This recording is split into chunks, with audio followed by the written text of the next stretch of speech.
حکومت کی جانب سے پیٹرول مصنوعات کی قیمتوں میں 10 روپے سے زائد کی کمی، ٹرانسپورٹرز نے مسافروں کو ریلیف دینے سے انکار کر دیا، کرایہ میں کمی کے نوٹس لگا دیے گئے، کرایہ کم نہیں کیا۔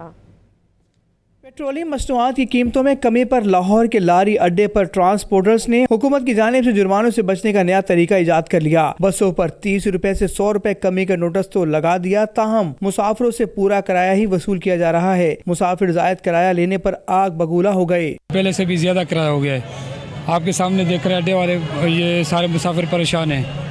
ہم اپیل کرتے ہیں اگر انہوں نے پیٹرول سستا کر دیا ہے تو ان کے ساتھ یہ کرایہ بھی سستے کرنے چاہیے۔ پہلا بھی 2000 کرایہ تھا، ابھی بھی 2000 کرایہ، کرایہ اس نے نہیں کم کیا، پیٹرول کم کیا، حکومت کو چاہیے کہ کرایہ بھی کم کرے۔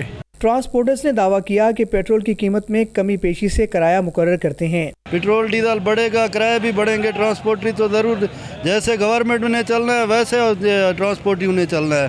اگر اس نے 10 روپے کم کرنا ہے تو انہوں نے بھی 50 روپے کم کر دینا ہے کرایہ۔ یہ تو نہیں ہے کہ 10 روپے پیٹرول ملے ہم نے کرایہ 2500 روپے والا لینا ہے، یہ تو دار و مدار سارا پیٹرول کے اوپر اور ڈیزل کے اوپر ہوتا ہے۔ 2000 روپیہ ٹکٹ لگا رہے ہیں، اسی مزدور بندے ہیں، مزدوری کرنے ہیں، سفر چ آئے ہیں، جانا اسلام آباد جانا واپس، کرایہ تھوڑا سی بال فیملی ہے تے یار بہت پریشانی ہے۔ مریم نواز کی منت کرنے ہیں اسی، کوئی ساڈے غریباں دا سوچے۔